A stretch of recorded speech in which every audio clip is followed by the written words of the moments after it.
sort of visible.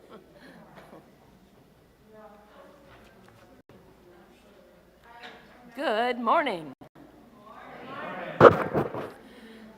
I'm Anita Thurmond, and I'm this morning's worship associate here at Horizon.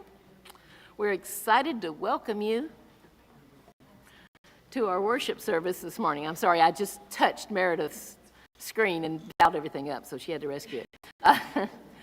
We're glad to have you with us today, whether you're joining us in person or virtually. Whether you're here for the first time or whether you've been here for longer than you can remember.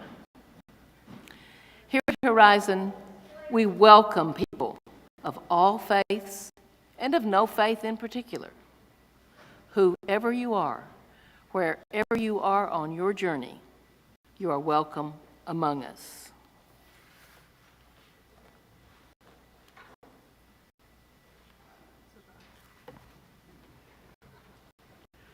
Good morning. I'm wearing a mask again. I don't like it any more than anybody else, but we've had a couple of cases reported here. Of course, we probably had lots of them, and we just don't know about it. We're all going out to eat, doing all sorts of stuff. But we want to be completely transparent. I'm wearing a mask because I was at an airport this week, primarily. And if y'all would like to have a mask, it's totally up to you. We have some in the back, but we just wanted to be aware and safe. That's my only announcement for this morning. So.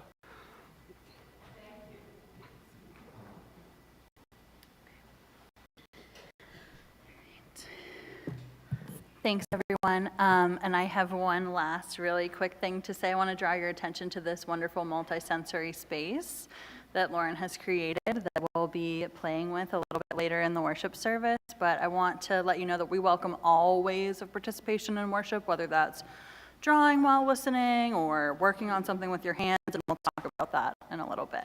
So with that, let us deepen into the spirit of worship. Our call to worship this morning comes from the Reverend Sharon Wiley. She writes, "It is said that ministers are here to comfort the afflicted and afflict the comfortable. I say we are all afflicted and we are all comfortable. May our time together this morning be a comfort and a confrontation. May we here find peace in times of tumult. May we here invite tumult into lives of peace. May we here find calm in times of restlessness. May we here allow restlessness to evolve into action. Let this be the place you consider what you've never considered before. Let this be the place you imagine for yourself something new and unthinkable. May this time bring dreams of new ways of being in the world. Come, let us worship together." Our chalice lighting words this morning come from the writings of the Reverend Eric Cherry. He writes, "Guided by love, secured by hope, and made courageous by faith, we gather together, both learning and teaching, welcoming the injured and the healing, ever justice seeking, we bless this church with our love. With pilgrims and seekers, growing children and cherished elders, guided by pillars and by leaders, we bless this church with our hope. Praying and resolving, trusting and involving, some settled, some evolving, we bless this church with our faith. May the blessings we come to know be a blessing to the world."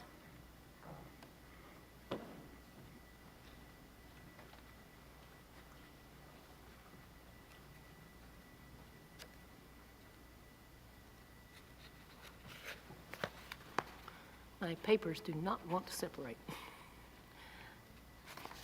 we go. Now is the time for the affirmation. Is it up there? Yes.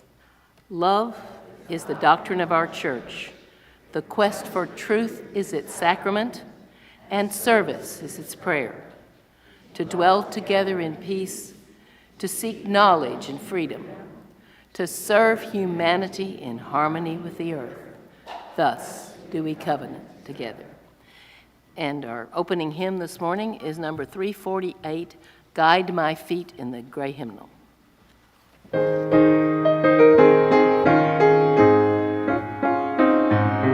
Guide my feet while I run this race.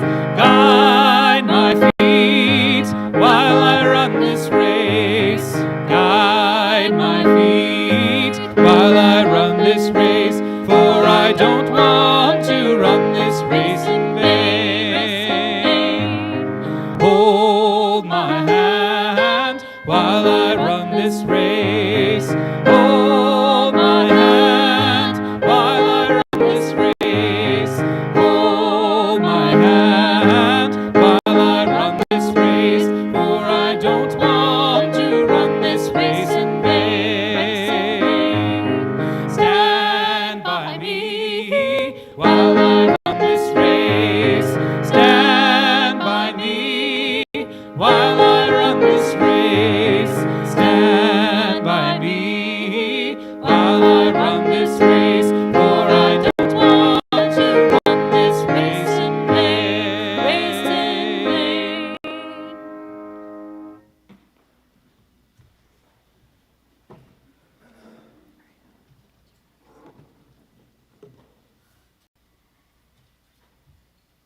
Good morning. In a second, I'm going to invite our young and young at heart up front, but I want to remind you that we partner with MetroCrest Services to make a difference in our local community. And you're invited to bring shelf-stable food items, also hygiene products for the clients of MetroCrest Services. If you have brought those items, I'm going to invite the young people up right now to sit over here. And would you give those items to the young people and they can put them in our MetroCrest basket?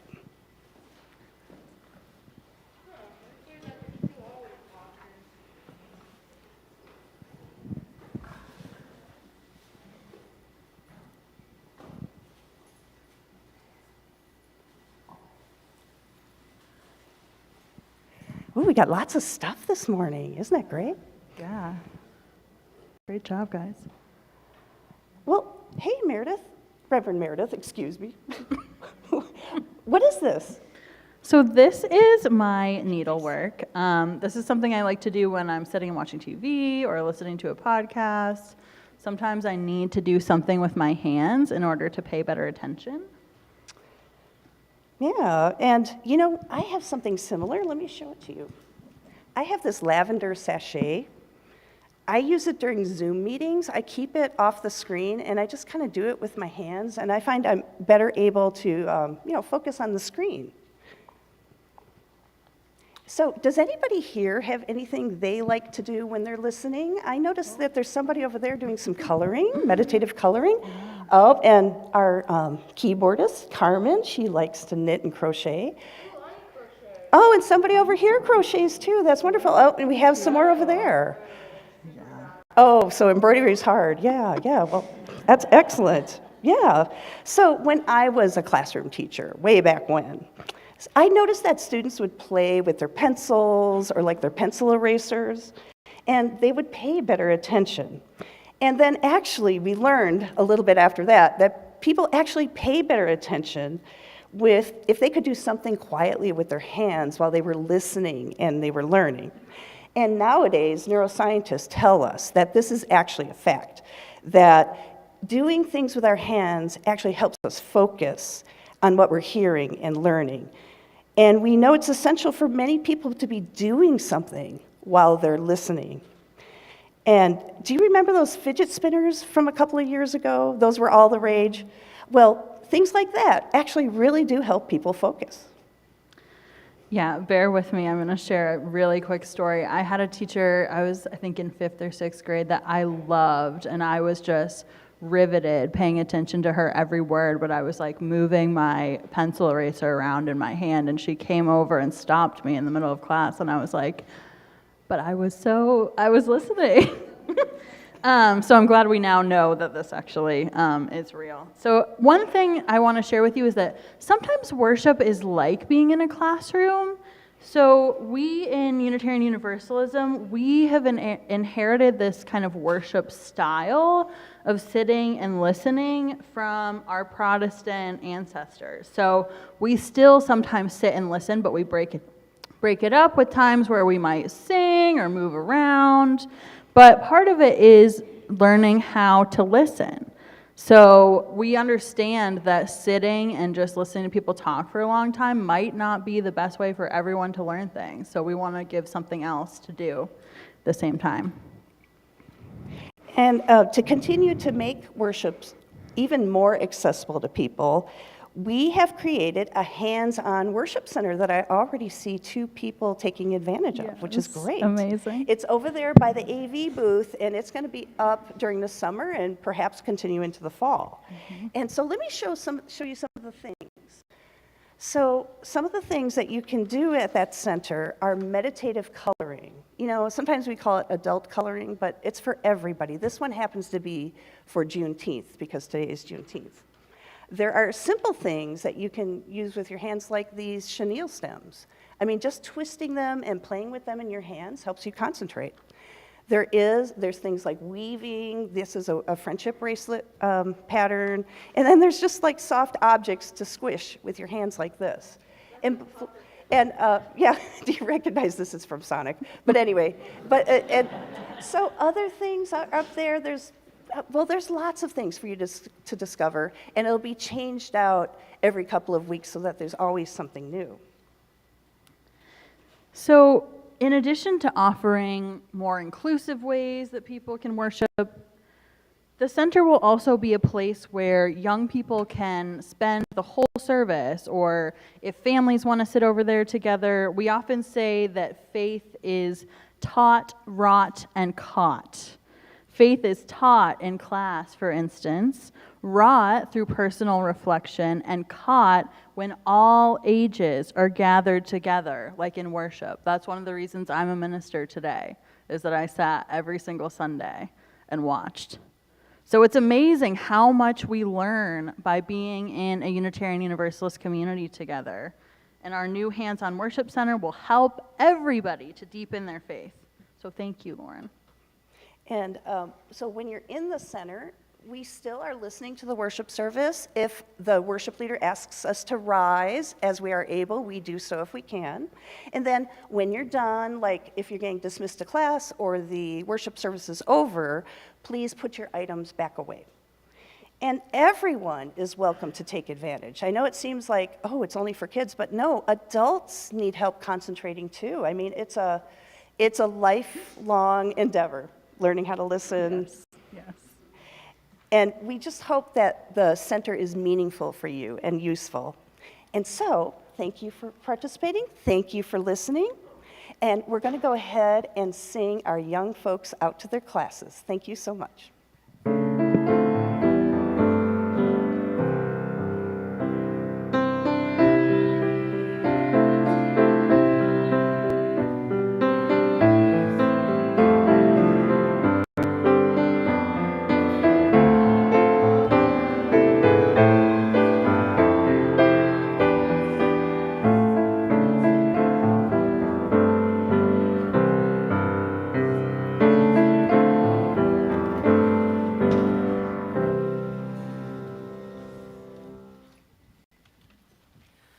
We come now to the time in our worship when we share our gifts to sustain the ministries of this church.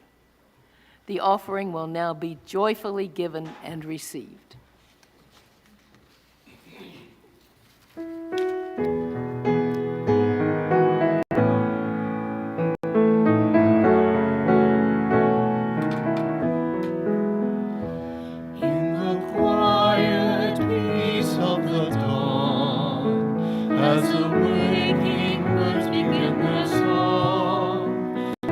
Sunshine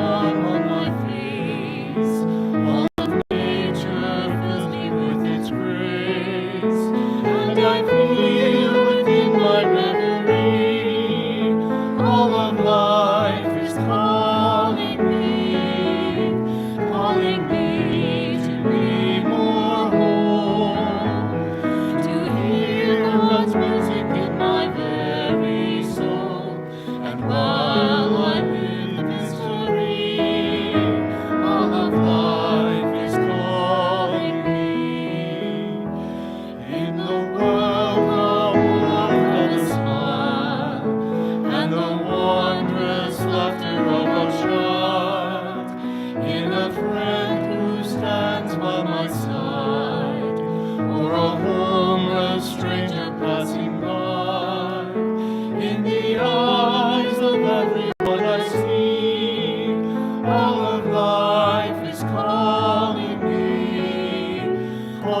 me to be more whole, to hear God's music in my very soul. And while I live the mystery, all of life is calling me. When a picture moves me to tears, when a song helps lighten all my fears, when I'm wrapped in stories and grace, in another time, another place, when a work of art has set me free, all of life is calling me to be more whole, to hear God's music in my very soul. And while I live mystery, all of life is calling me.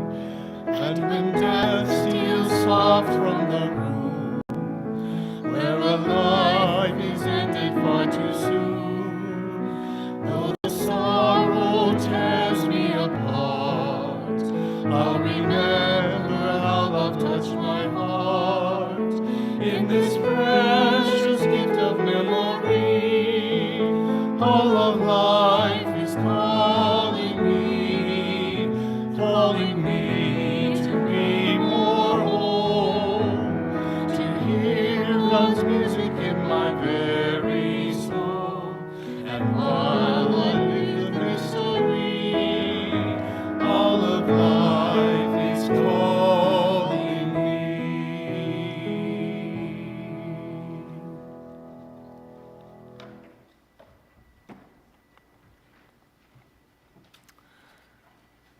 The first reading this morning is Blessing by Carrie Newcomer.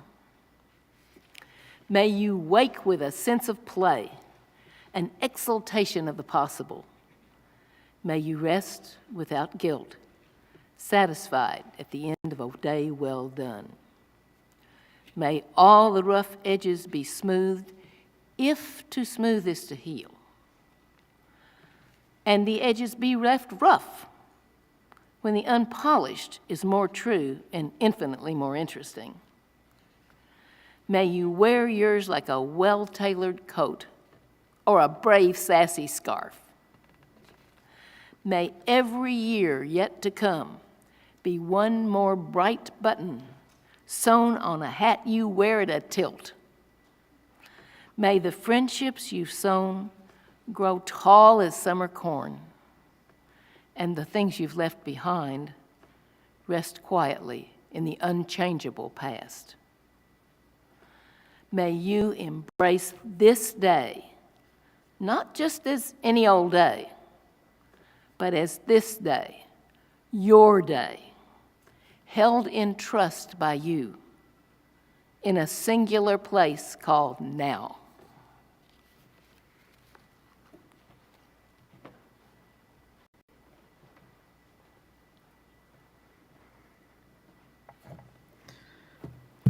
We come now to the time in our worship service that we set aside for prayer and meditation. We'll share a time of silence, the joys and sorrows of our community, a spoken prayer, and then our responsive hymn, Spirit of Life. I invite you to join me now in a moment of silence.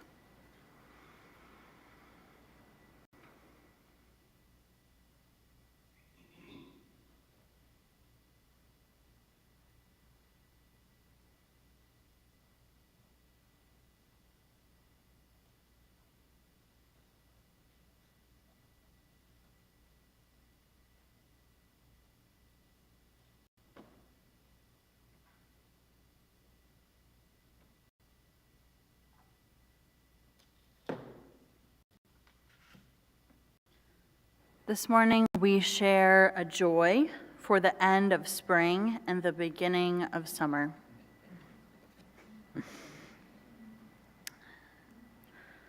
Loving God, Spirit of life, mystery in which we live and move and have our being, draw near to us this morning and hear our prayers. We give thanks this morning for the chance to be together, to take time to let our minds wander wherever they will. That is the purpose of our time together, to allow ourselves some time and space to slow down, to connect with others, to breathe deeply amidst the rush of life.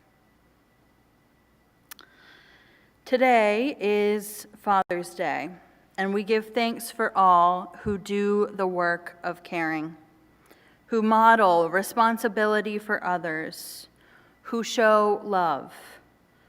For all people who are fighting against the sometimes toxic models of fatherhood and masculinity, who want to show their children that there are other ways to live, to be, and to love, we see you. For all those without close relationships with their fathers, whose fathers may have been emotionally distant, unsure of how to really be a parent, absent or otherwise done harm, we honor you today.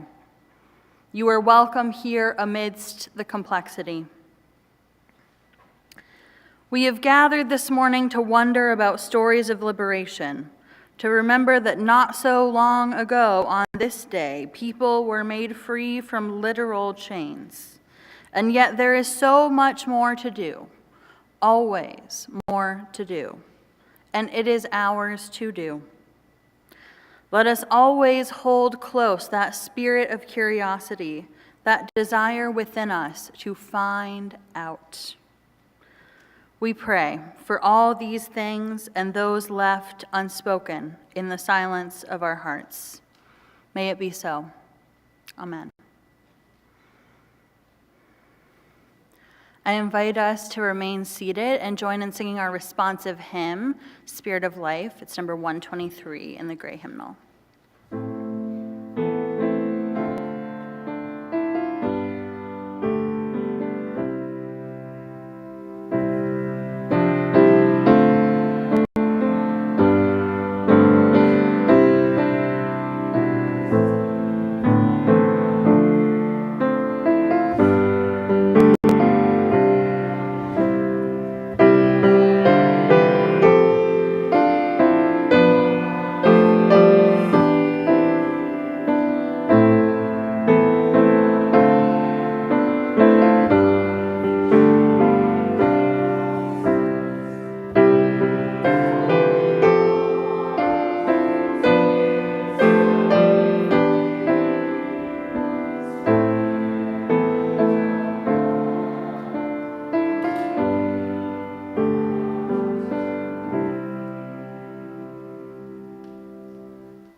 Our second reading this morning is called A Serious Frivolity by Bernadette Miller.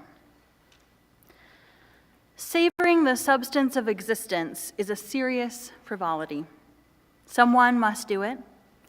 Someone must love luminous hours when leaves marry light and refuse to stop shining. Someone must speak the sweetness of lilacs before it is lost beneath smog. Someone must bask in the beauty of blessing because the news knows only brokenness. When you give yourself to that particular place, the power and peace of that place give themselves through you. So savoring the substance of existence is a serious frivolity. Someone must do it. Will that someone be you?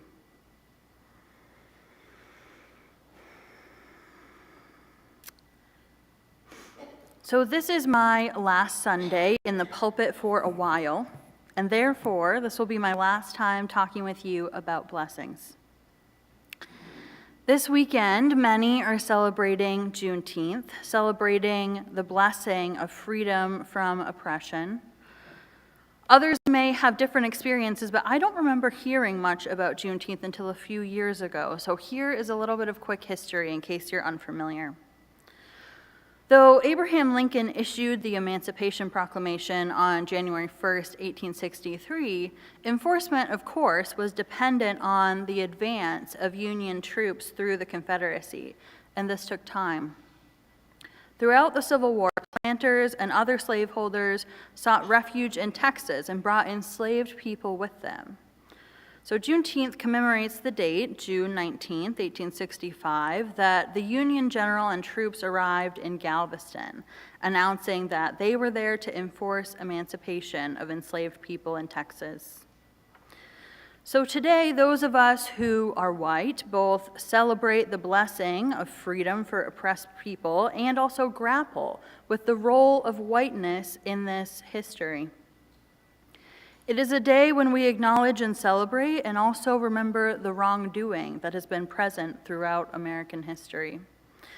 So today, I thought that in honor of this backdrop, we would talk about stories of liberation, about liberation theology, and what blessings they might bring us now in today's world.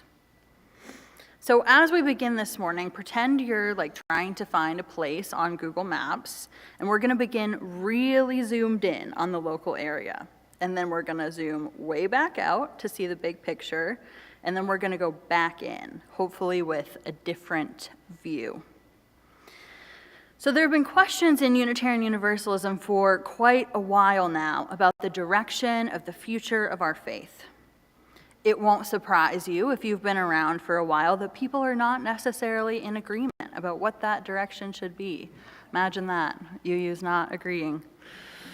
Leaders in our movement have worked on a report called Widening the Circle of Concern that we've talked about quite a bit this year, and it provides a call for our tradition to look at itself and wonder if we are truly drawing the circle wide, if we've drawn it wide enough for all to find a place among us. And one of the things that they said, one of the recommendations, is that we invest in creating a specifically UU theology of liberation. We've talked about this idea before. It might not be new to you. But what I've realized is that most people aren't familiar with liberation theology. They don't know about UU sources to create such a theology. And the idea might sound kind of scary to some among us, as if we're somehow being told what to believe, though I don't think that's the case at all. I always come back to the comforting, grounding knowledge that ours is a living tradition. We have grown and changed before, and we will continue to grow and change as we are influenced by new ideas and as we respond to the state of our worlds. In the words of Marge Piercy that I love to say to you, this is how we are going to live together for a long time. I was talking to a friend recently about some of these ideas, and they said, it's as if people somehow forget that they're doing religion here. So we'll keep all of that in mind. The Reverend Dr. Paul Razor says, liberation theology speaks to the underside of history and offers perspectives on issues such as poverty and oppression that we might otherwise miss. This is especially important, he says, as we respond to social problems. To be in solidarity with those who are oppressed requires empathy and imagination from us. Liberation theology developed in Latin America in the 1960s as a reaction to poverty and social injustice in that part of the world specifically. After Vatican II, when the church took on a greater understanding of and involvement with the outside world, there developed this need to understand the presence of the divine in the midst of such extreme suffering. Similar ideas have emerged in other traditions and in other parts of the world and are not always related to Christianity. This kind of meaning-making is often also called contextual theology. Liberation theology is also characterized by a preferential option for the poor, and this refers to the way in Hebrew and Christian scriptures there's a clear preference being shown for the well-being and for the lives of the poor and the oppressed. But we also see this in other traditions as well, like in Islam, the tradition of almsgiving called zakat, It's one of the pillars of Islam. This can be translated to purification and spiritual growth through giving to those who are less fortunate. The concept that we can or will be judged by what we did for those who didn't have enough can be seen in religious traditions throughout the world. Many liberation theologians, especially Gustavo Gutierrez, talk about seeing in their countries the gap between the rich and poor growing wider, watching the rich get richer by exploiting the labor of others. He talks about grief for his country and for the lives and land of the indigenous people, often ignored by society as their lands are exploited for their natural resources. And once one notices all these things, there comes an understanding that this must be wrong. This is not the way. That this is systemic injustice, and that people of faith need to be in solidarity with people who are suffering in order to fight it. So during this same time, scholars and activists were also developing what's called Black theology, Black liberation theology, which shares a lot of the same message with what was happening in Latin America. So in Black theology, Christianity was contextualized through the lens of the African and African American experience. James Cone, one of the leaders in this movement, writes about growing up in Fordyce, Arkansas in the 1940s in the midst of the Jim Crow South. He writes, "White racists preached a dehumanizing, segregated gospel every Sunday. And yet, in rural Black churches, I heard a different message, as preachers proclaimed the message of the suffering of Jesus and the salvation accomplished in his death on the cross. I noticed how the passion and energy changed. The passion and energy of the preacher changed and increased whenever he talked about the cross. And the congregation responded with outbursts of amen and hallelujah that equaled the intensity of the sermon oration. People shouted, clapped their hands, and stomped their feet as if a powerful, living reality of God's Spirit had transformed them from nobodies in white society to somebodies in the Black church." Liberation theology provides a framework through which to think about oppression in the world and the way we respond to it. And though it has roots in Christianity, I don't think it has to. I once heard ministry described as, quote, a calling to the margins, delivered in a matter-of-fact tone by a 22-year-old pink-haired rabbinical student. I had never heard such wisdom, and it touched me to my core. This is a bit the way I understand liberation theology, as a calling to the people on the margins of life in the hopes that this is the way we make change, to help people get free from a life that keeps them locked in constant struggle and hardship. But when I say get free, I'm not sure everyone understands what I mean. Adrienne Marie Brown says it this way: "Our generation must walk the spiritual path that is available to us only in this time, with its own unique combination of wisdom and creation. I think there are many ways to find that simple path within ourselves, and I think that those of us who wish to see a truly, radically different world must demand of ourselves the possibility that we are called to lead not from right to left or from minority to majority, but from spirit towards liberation." I know from my friends and colleagues of my generation particularly that many of us feel that this way of life we are living is unsustainable.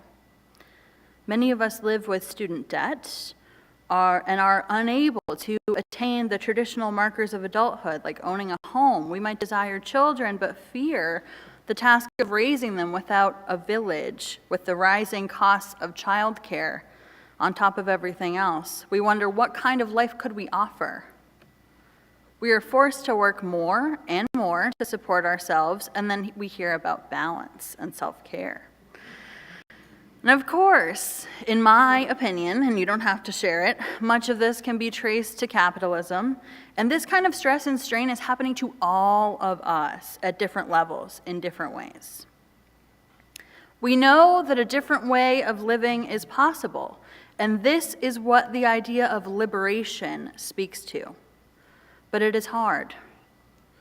In the words of Reverend Dr. Rebecca Parker, the liberation of humanness is not simply a matter of casting off an oppressor.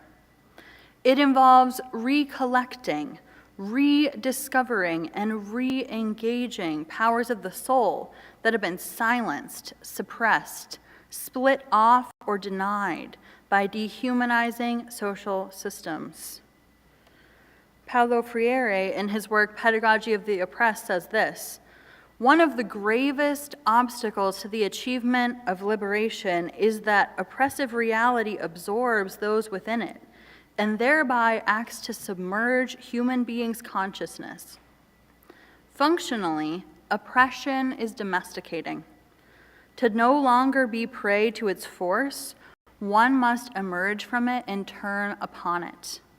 This can be done only by means of the praxis, reflection and action upon the world in order to transform it. So where does this leave all of us? We, in Unitarian Universalism, have our roots in liberal theology. In the words of Reverend Dr. Paul Razor again, liberal theology must speak first to the tradition it serves, which is basically a middle-class religious tradition. We must ask, in what ways are we implicated in the social structures of oppression? What are our various privileges in the current social structures, and how are they connected with and even dependent on the suffering of others? How might our own practices unwittingly perpetuate the oppressive structures we are seeking to overturn? How can we use our privilege to effect change and alleviate suffering? What are we willing to give up? Truly, the question will be, what are we willing to give up? And I would argue, maybe, with Reverend Dr. Paul here, that our faith is changing and looks different than when he wrote this. We need to recognize, in the words of Reverend Dr. Sophia Betancourt, we are the theological inheritors of teachings on universal salvation.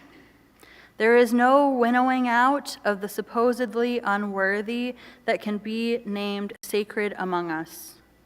It is our very universalism that is at stake when we turn away from the impact that our institutions have on the same communities and groups that society encourages us to dehumanize and make small. Many of you have asked me when I've preached on universalism before, what does this mean for us right now? What if we don't believe in God or heaven? Does this still have meaning for us today? And my answer is a wholehearted yes. We said last week that this is a church of redemption. We believe that there is room for each one of us to try again in our own time. The universalism that speaks to me today is less about God and more about people. Some of us say that as Unitarian Universalists, our work is to love the hell out of this world. In other words, instead of the idea that everyone is going to heaven no matter what, though that might be our own personal belief, there's also this idea that we can work to create something like heaven here on earth, that we can create a world that doesn't need an afterlife to answer for its wrongs.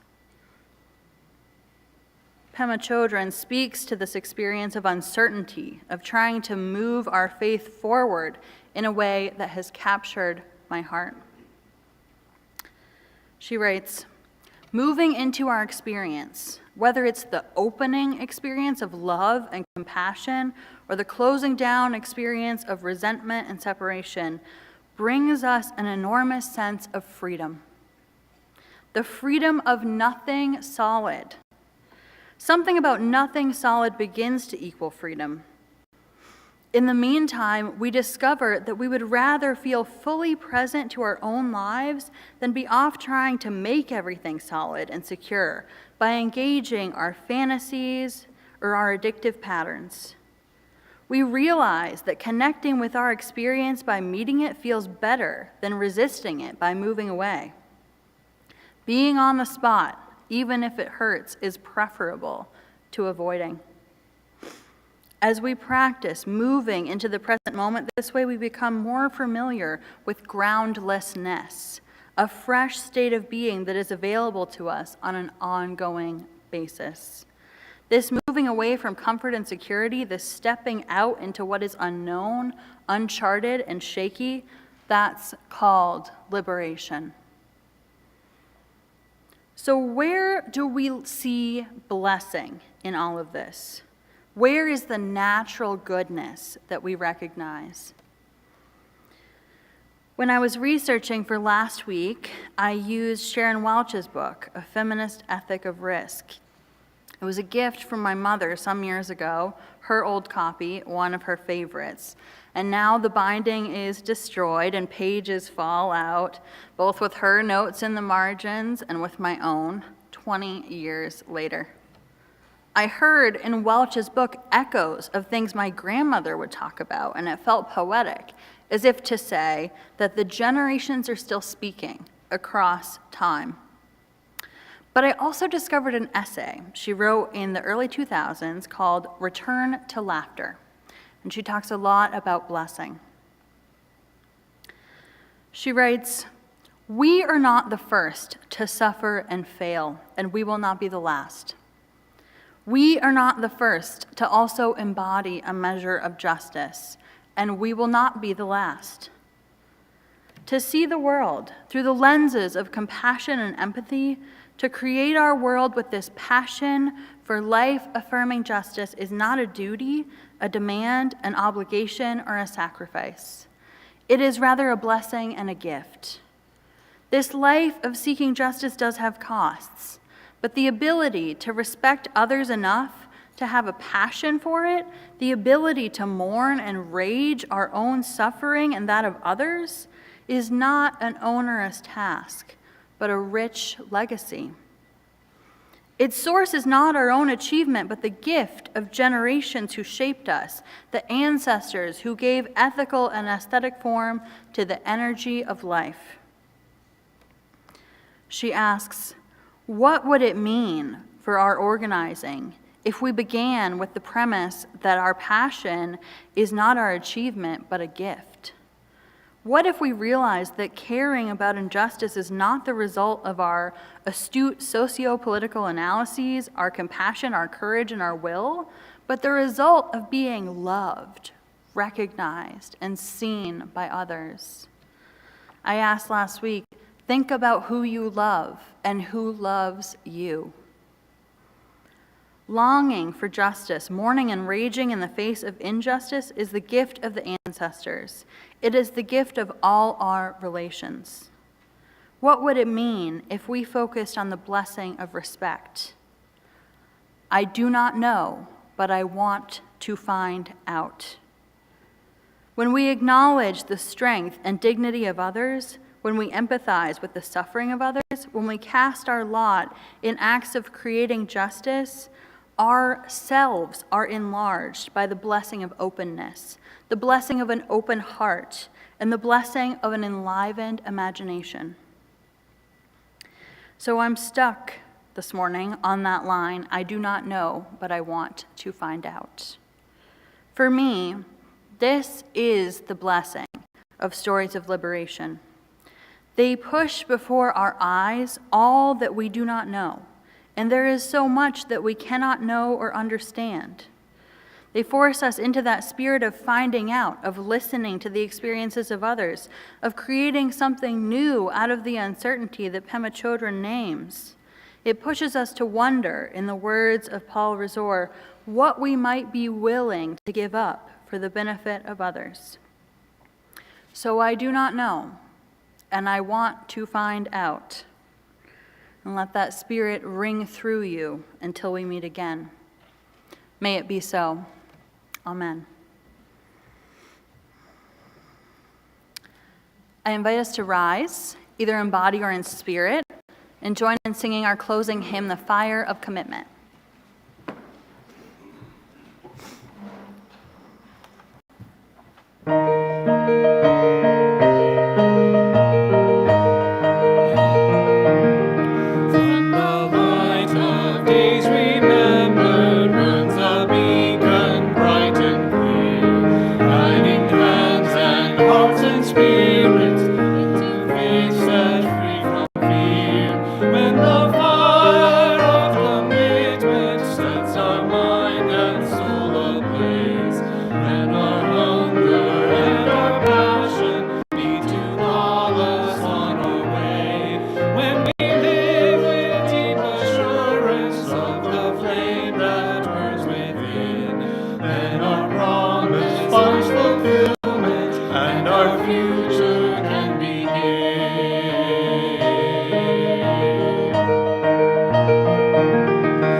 We extinguish this flame, but not our commitment to welcome radically, love boldly, grow spiritually, and serve courageously. This we do because we envision a beloved community filled with compassion, helping all to thrive in a just world. So friends, as we go forth from our time together this morning, I invite you to hold close that deep desire to find out. Go in peace.